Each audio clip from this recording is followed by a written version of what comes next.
Assalamualaikum warahmatullahi wabarakatuh. Perkenalkan, nama saya Nabila Putri Syakila dengan NIM 811421495. Dengan kesempatan kali ini, kita akan membahas mengenai sumber-sumber hukum internasional.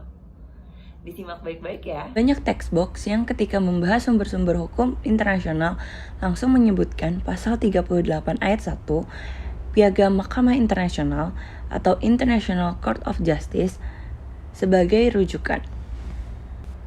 Sebenarnya, pasal 38 Statuta Mahkamah Internasional tidak secara eksplisit menyebutkan dirinya sebagai sumber hukum internasional, melainkan pasal tersebut menyebutkan bahwa ketika menjalankan fungsinya untuk mengadili International Court of Justice akan menerapkan konvensi internasional, kebiasaan internasional, prinsip-prinsip umum hukum, dan beberapa sumber yang berasal dari putusan-putusan pengadilan terdahulu maupun ajaran-ajaran hukum dari para ahli dari berbagai negara dan sebagainya. Yuk kita ulas bareng-bareng.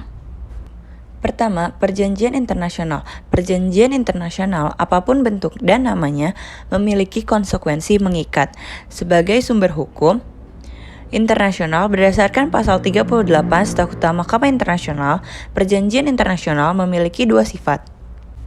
Yang pertama ada lawmaking treaty. Bahasan lain dari lawmaking treaty juga menyebutkan kategori perjanjian internasional ini sebagai perjanjian internasional umum atau yang bersifat universal. Pada prinsipnya, perjanjian internasional seperti ini berlaku untuk semua peserta tanpa harus secara khusus menyebutkan para pihak-pihaknya, bahkan terbuka juga untuk dapat diberlakukan bagi pihak ketiga. Yang kedua, ada perjanjian internasional yang bersifat treaty contract. Perjanjian internasional seperti ini lebih secara khusus diberlakukan bagi pihak-pihak yang membuatnya. Hal ini yang menyebabkan mengapa perjanjian ini disebut juga sebagai perjanjian internasional khusus. Berdasarkan format perjanjian internasional tipe ini bisa terbentuk bilateral, trilateral, ataupun multilateral. Perkembangan hukum internasional juga tidak dapat dilepaskan dari kepentingan-kepentingan negara berdasarkan wilayah maupun regional tertentu, sehingga juga terdapat perjanjian-perjanjian internasional yang berbasis pada pembagian regional tertentu, misalnya seperti Uni Eropa, ASEAN Liga Arab, dan lain sebagainya. Sumber yang kedua yaitu kebiasaan internasional. Kebiasaan internasional ini ada berbagai bahasan mengenai sebuah tindakan dapat disebut sebagai kebiasaan internasional.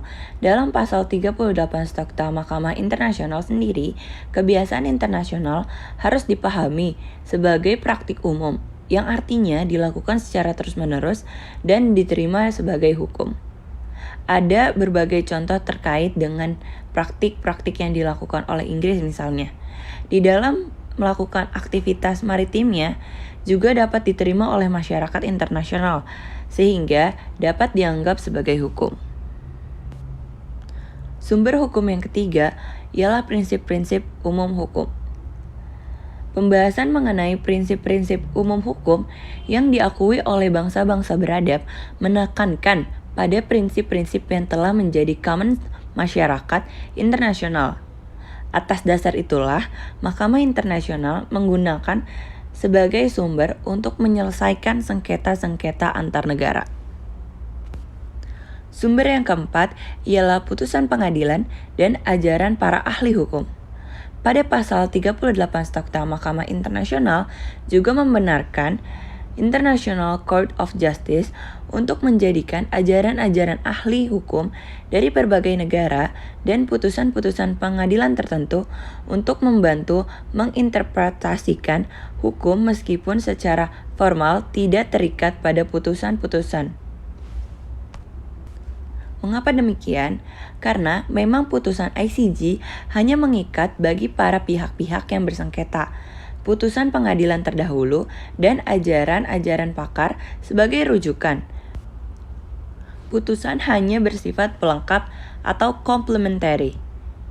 Bahkan, masih pada pasal 38 Statuta Mahkamah Internasional menyebutkan juga bahwa ketentuan-ketentuan yang tercantum tidak mengurangi kekuatan IC untuk memutuskan perkara.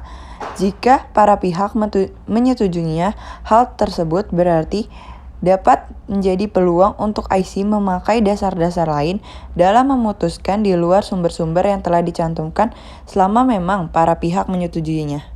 Nah, itu tadi pemaparan singkat yang bisa aku berikan mengenai sumber-sumber hukum internasional.